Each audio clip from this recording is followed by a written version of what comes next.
Hi, you're on the Reddit Confessions channel. There was a tuna sandwich in the trash can. That's it. That's how it started. A full one, still wrapped, untouched. The kind Lana always asks me to make with too much mayo and no pickles. I make it every Friday before I leave for my weekend fishing trips. Every time she says she eats it while I'm gone. Every time I come home to an empty foil and a kiss that tastes like guilt and Diet Coke. But this time, the sandwich was in the trash under a receipt from a seafood restaurant, time-stamped exactly 40 minutes after I'd left the driveway. It sounds ridiculous, right? Getting suspicious over a sandwich. But if you'd been in my shoes, worn-out sneakers, standing in a quiet kitchen where your wife's lies echo louder than her voice, you'd understand. That sandwich was the first honest thing I'd seen in weeks. Lana had stopped asking me anything lately. She barely looked up when I walked in. Our conversations were reduced to calendar updates and utility bills. We hadn't been intimate in months.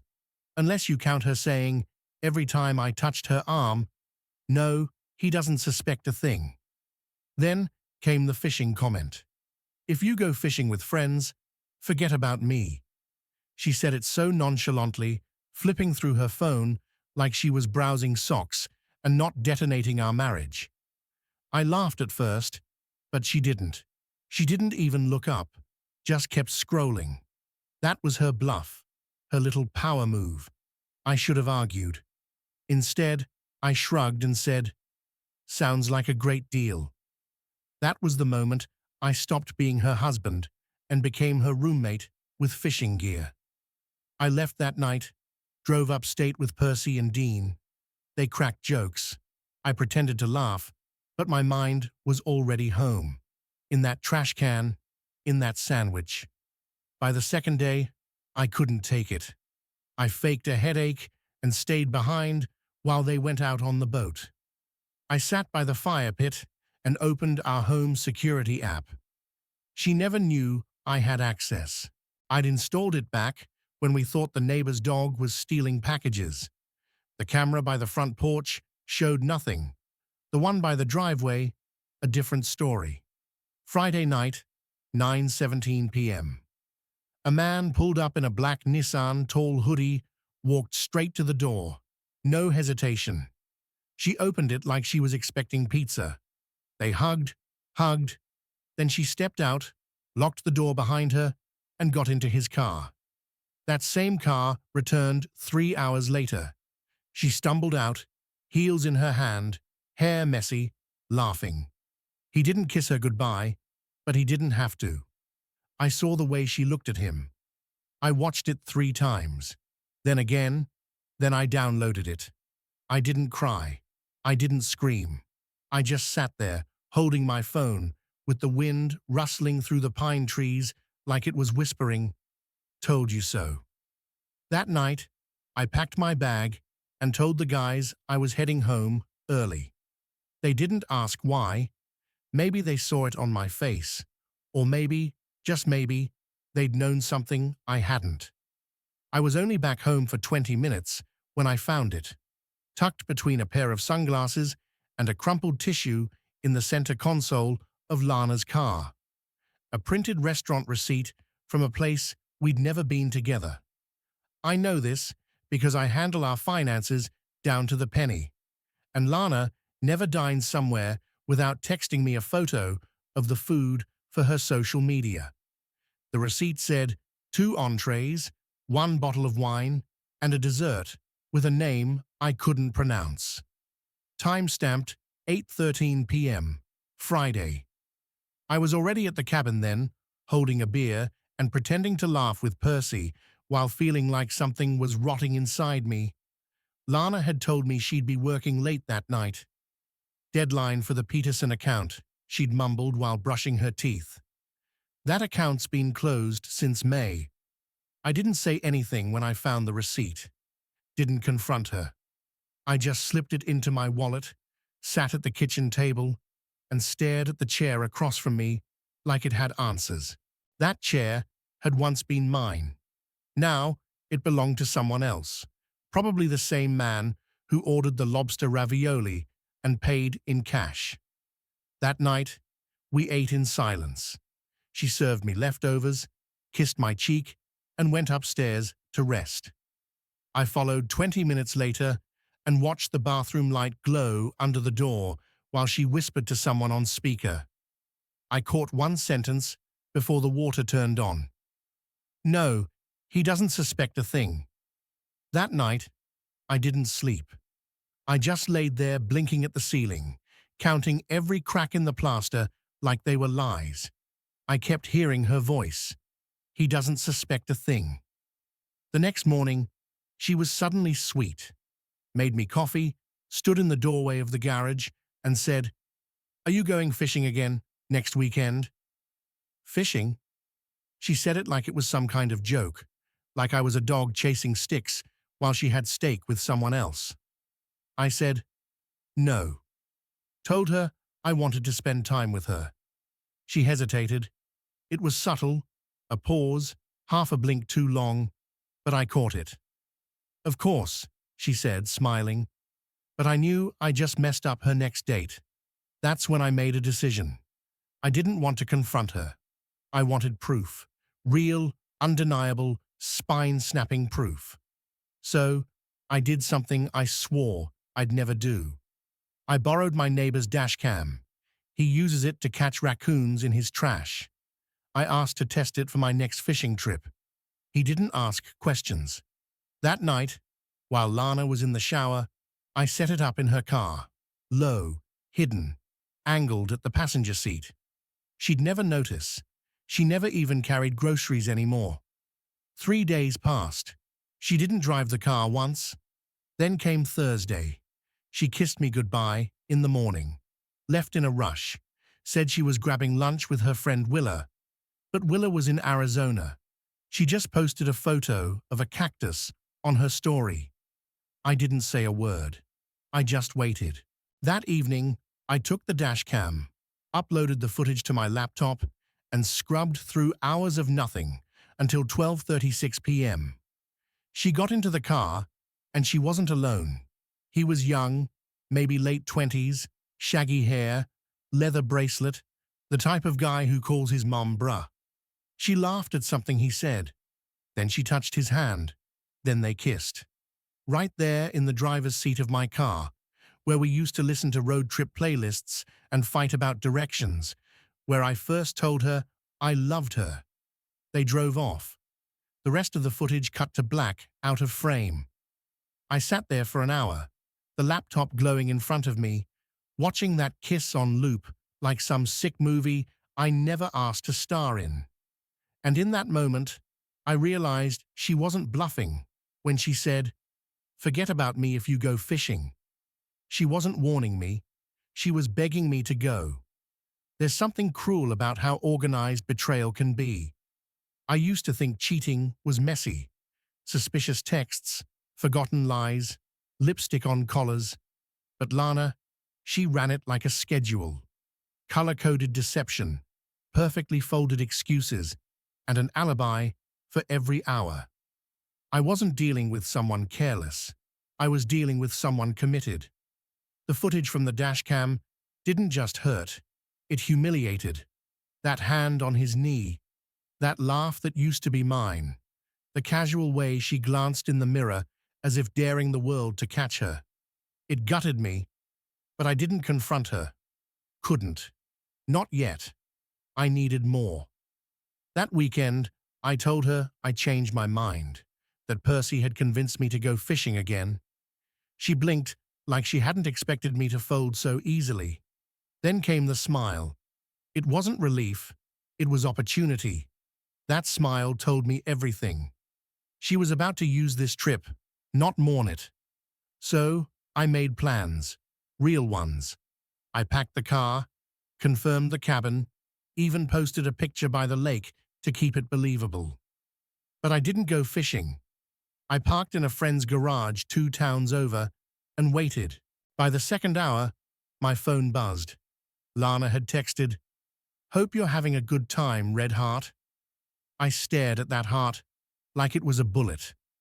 And then I opened the GPS tracker app I'd secretly installed under her dashboard the night before. Dot on the map, Midtown. Not unusual. But then it moved, stopped, moved again. It eventually settled on a high-rise apartment complex near the edge of downtown. Same place the receipt was from. Coincidence? I didn't think so. I grabbed my hoodie and took a rideshare across town, heart pounding the whole way. It was pouring rain by the time I reached the building, my fingers shaking as I pulled out the second hidden phone I'd planted under her seat, set to automatically record audio when the car started. I hadn't told anyone about that part. I didn't want backup. I wanted truth. I ducked into the lobby just as the elevator dinged. A man stepped out. Same guy from the dash cam, hoodie again, confident, casual, completely unaware his life was unraveling because I noticed a sandwich in a trash can. I let him pass. Then I waited 10 minutes before heading up to the 11th floor. I didn't knock. I didn't ring. I just stood there. I could hear music inside, something jazzy, soft, intimate. Then laughter, her laughter, that sharp inhale between giggles I knew by heart. I wanted to scream. I wanted to kick the door down and drag the truth into the light. But instead, I hit record on my phone and slipped a small envelope under the door. Inside was the receipt, a still photo from the dash cam, and one line, written in pen. "You said I should forget you. Done." Then I walked away. Halfway down the stairwell, my phone buzzed again. A voicemail from our home number. I paused, played it, and there she was, crying. Not the kind of crying that came from guilt. It was the kind that came from fear. "Please come home," she whispered. "I didn't mean for it to go this far." I stopped on the landing, rain dripping from my sleeves, breath caught somewhere between rage and heartbreak. She didn't expect me to leave, but she sure as hell wasn't ready for me to watch. By the time I got back to the house, my phone had 6 missed calls. 2 were from Lana. The rest were from unknown numbers, probably friends she roped in for damage control. I ignored them all. I needed to walk into that house like a man who knew everything, not someone still trying to solve a puzzle. I stepped inside without slamming the door.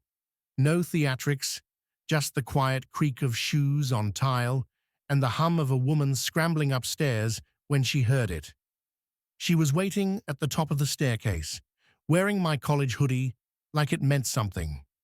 Her mascara was smudged. Her voice cracked when she said my name. I didn't respond. I just walked past her and into the kitchen, opened the fridge, grabbed a bottle of water, and took a long drink. I wanted her to feel every second of that silence, wanted her to sweat in it. She followed me in, rambling. "Look, I know what you saw. I know how it looks, but it's not what you think. He's just a friend. He was helping me with a surprise for you." I turned slowly, tilted my head like I was confused. "A surprise?" "Yes," she said, latching onto the word like it could save her. "A vacation for us? I know we've been off, and I thought maybe." I reached into my pocket and pulled out a flash drive, placed it gently on the counter. "That's not what friends do, Lana," I said calmly. "Unless kissing and grabbing thighs in my car is part of the new surprise package." Her mouth opened, then closed. Nothing came out, just a shallow breath. "Do you want to hear the audio?" I asked, tapping the flash drive. "I have a clear recording of your little road trip conversations. You didn't even wait until you were out of the neighborhood." Now she was crying. Full-blown sobs, the kind that used to make me cave during arguments. But this time, I felt nothing. Not anger, not sadness, just this cold, still emptiness. Like I was watching a stranger collapse in front of me. "You don't understand," she said. "You've been distant. You spend more time with a fishing rod than with me. That was her defense. Fishing. As if 3 weekends a year justified months of deception. I sat down at the table, let her stand across from me with trembling hands and the look of someone who finally realized the hole they dug had no bottom. You could have told me you were unhappy, I said. You could have screamed, cried, broken plates. I'd rather be hurt by honesty than gutted by manipulation. She reached for my hand. I didn't move. I made a mistake, she whispered. One mistake. That's the thing about cheaters. They never count the moments, only the outcomes. She didn't think I knew about the second guy, or the burner phone, or the apartment she visited twice in July while I was out of town helping my sick brother. But I knew. I knew everything. I stood up, walked past her again, and grabbed the envelope I'd left on the hallway table earlier. It was thick, heavy with copies of messages, videos, receipts, all dated, time-stamped, undeniable. I dropped it onto the couch. You're going to need this, I said. For the lawyer? She gasped. You're divorcing me. I turned, finally, letting some of the fire out. No, Lana. I divorced you the day you turned love into a transaction and expected me not to notice. And then I left. Not dramatically, not slamming anything, just walked out the door of the house I paid for, the life I built, and the woman who thought I'd never stop being soft. But I wasn't soft anymore. I was done. By Monday morning, the house looked like a crime scene, disguised as a romantic comedy. Candles I hadn't seen since our honeymoon magically reappeared on the counter. A bottle of red wine sat unopened by the sink. The couch cushions were rearranged. The framed photo of us at Niagara Falls had migrated from the closet to the living room shelf. Lana was performing, and I was the audience she never expected to walk out during the opening act. I didn't say anything when I walked in. I just placed my bag down, calmly took off my shoes, and sat across from her at the kitchen table. She was already seated, as if she'd been rehearsing this moment for hours. And maybe she had. Her eyes were puffy, hair tied up like she wanted to look disheveled, but not too disheveled. Scripted vulnerability. She started with small talk. I washed your jacket. It smelled like smoke from the fire pit. I gave a slight nod, then silence. Can we talk? She asked after a long pause, wringing her hands like it was a courtroom instead of a kitchen. Just talk. I leaned forward and met her eyes. No more lies. She nodded quickly. No more lies. Then tell me who he is. All of them. Names, dates, places. Start from the beginning. That's when the performance cracked. Her mouth opened, then closed. Her eyes darted to the floor. She knew I wasn't playing the forgive and forget role she'd written for me. I didn't mean for any of it to happen, she said quietly. It started during the pandemic. You were so distant, and Trevor, he was just around. He listened.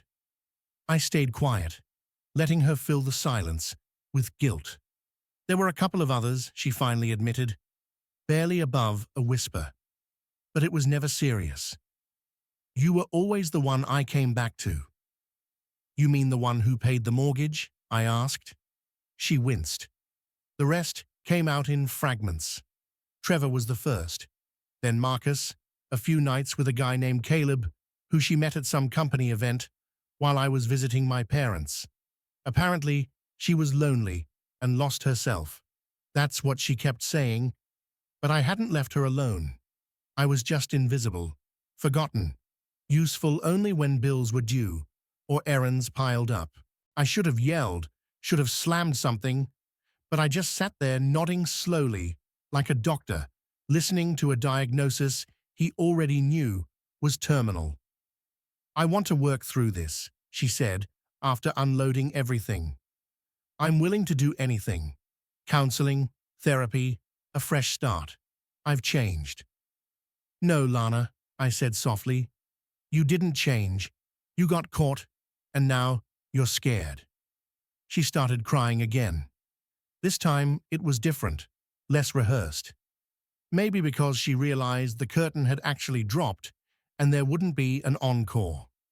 I stood up and pulled a document from my bag. Not divorce papers yet, but something worse, at least for her. A full, itemized report of our financial history. I'd spent the past week gathering it. Every bank login, every transfer, every joint asset. I laid it on the table and pointed to a highlighted section. This is how much I've moved into my personal account. Legally, quietly. Yours is empty now, by the way. You won't find a cent. She gasped, like I'd slapped her. I didn't steal it, I said calmly. I just protected what was mine before you tried to burn it all down. But how could you? She whispered. Because while you were out playing pretend with men who listened, I was listening to the silence, to the changes, to all the things you thought I was too stupid to notice. She looked at me then, really looked, and for the first time in a long time, I think she saw me. Not the man she could mold or guilt trip, but the man who'd finally reached the edge of the cliff and decided to jump instead of keep backing up. I'll give you the house, I said. I'm not staying. I'll be gone in 2 weeks, but don't mistake that for kindness. It's a mercy you didn't earn. I left her sitting there, shaking, trying to figure out how the man who once begged her to love him had somehow grown teeth. The strangest part of betrayal isn't the lies or the infidelity. It's watching the person who broke everything look at you like you're the villain for walking away from the wreckage they caused. That's exactly what happened after I told Lana I was leaving and gave her 2 weeks to figure out how to live with what she'd done. You'd think the tears, the apologies, the sudden acts of kindness would have ended once she realized I wasn't bluffing. But no, she shifted gears from regret to revenge, from weeping widow to wronged wife. And I should have seen it coming.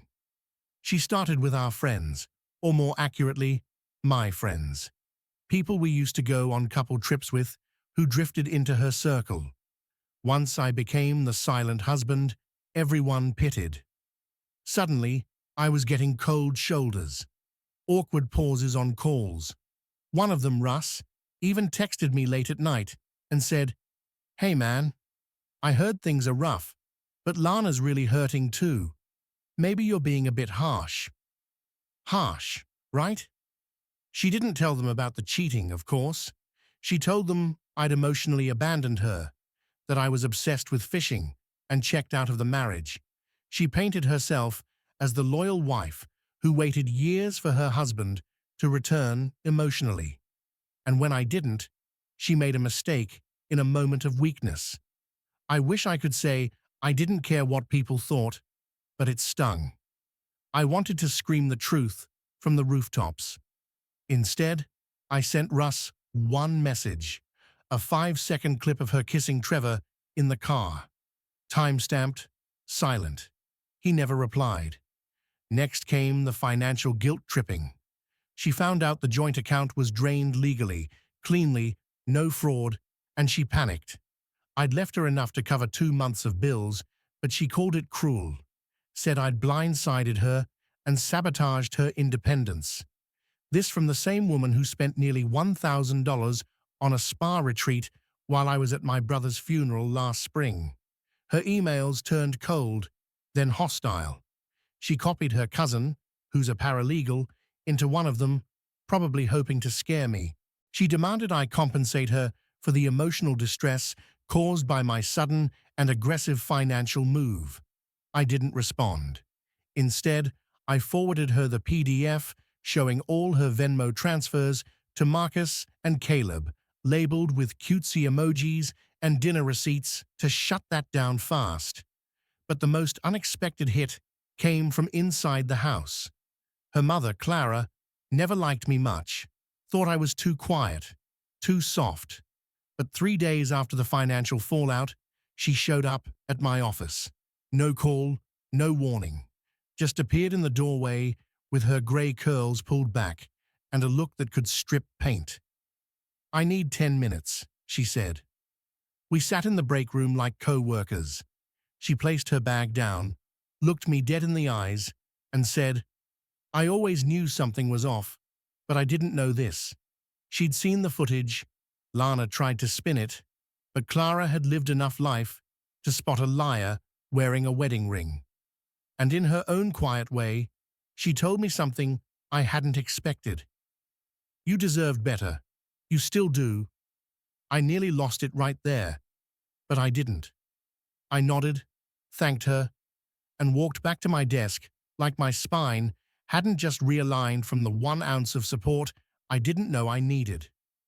That night, I returned home and found Lana had packed half the closet, not in boxes, but in trash bags. A dramatic touch.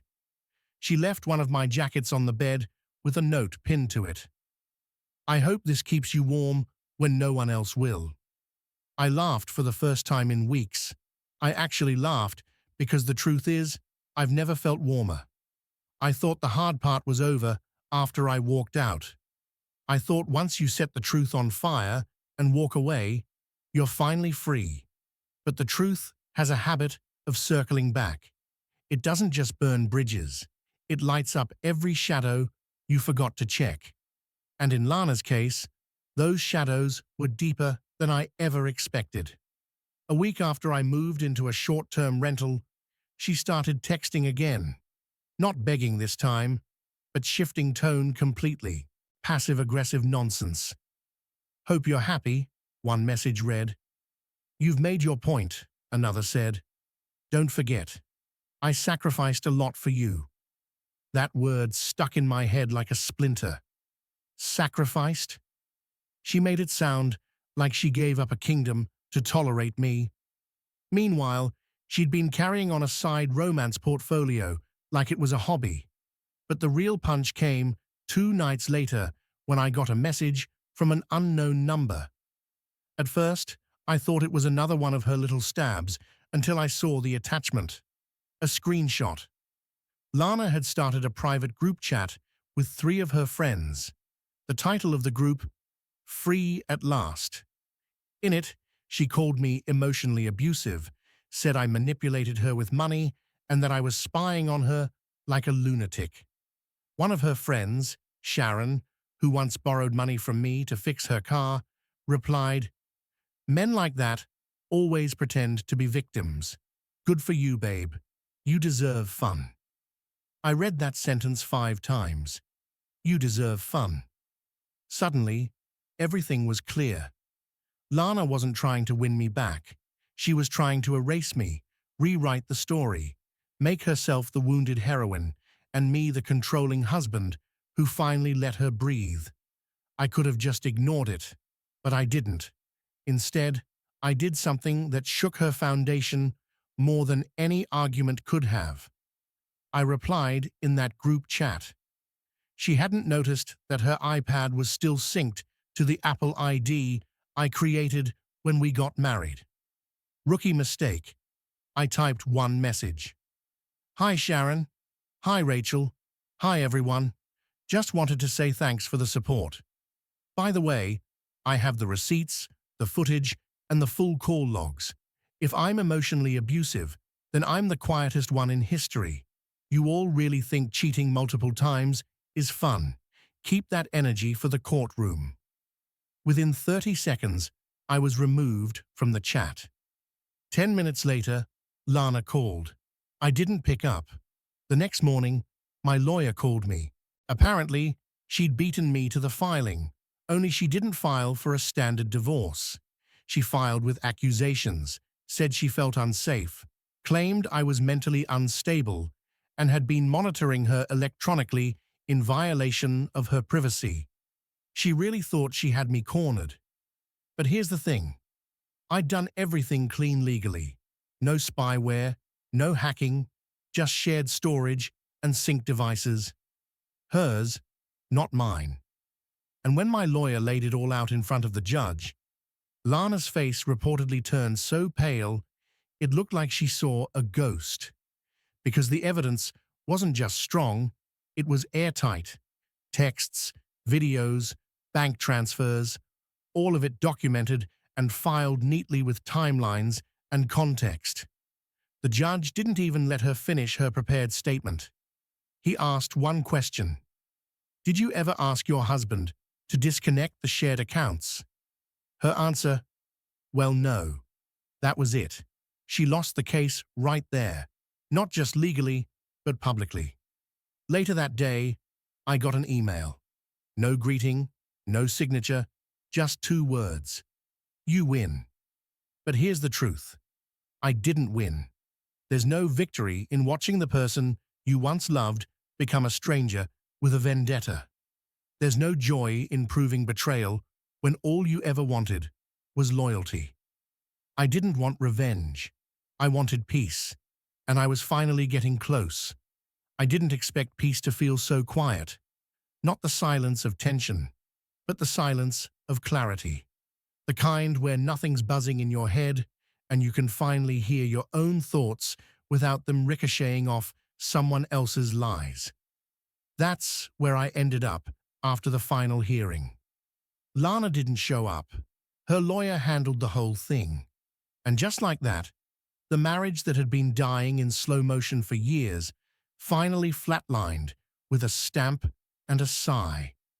I drove home that day, not to the old house, not to the rental, but to a small cabin I'd been eyeing near Twin Hollow Lake. It wasn't fancy, smelled a bit like cedar and old firewood, but it was mine. Every plank, every window, every key on the ring. No one else's name on the deed. No shared passwords, no fake smiles at breakfast, no wondering why your wife smells like cologne that isn't yours. Just me and the water. The first thing I did was unpack my tackle box. I hadn't fished since this all started, and for a moment, I almost laughed at how full circle it was. A fishing trip started this whole mess. Lana's infamous line, "If you go fishing with your friends, forget about me." And I did. But I remembered myself. I stood on the dock that evening, cast my line, and watched the sun melt behind the trees. It wasn't about fish. It was about finally feeling still in a world that had spun too fast, too loud, and too cruel for far too long. A notification buzzed on my phone. It was a photo from Percy. He and Dean holding up 2 monster bass, grinning like kids. "Next trip you're coming," he wrote. "No excuses, no ex-wives." I smiled. Not bitterly, genuinely, because despite everything, I had people who never left. People who didn't need excuses or lies to show up. Later that night, I opened a folder on my laptop labeled Closure. It had everything. Evidence, documents, messages. I hit delete, not because I forgave her, not because I wanted to forget, but because dragging it around wouldn't change the ending. And I was finally ready to write something new. I poured a drink, sat on the porch, and realized that I didn't lose a wife. I lost someone who was never really mine to begin with. And in return, I gained something worth far more. Myself. Now it's your turn. What moment from this story hit you the hardest? Was it the sandwich, the dash cam, the courtroom twist? Drop a comment and let us know what you would have done. And if you've ever had a moment where walking away was the strongest thing you did, share it with us. You're watching Reddit Confessions, where stories hurt, heal, and hit hard. Thanks for staying with me through all 8 parts. See you in the next.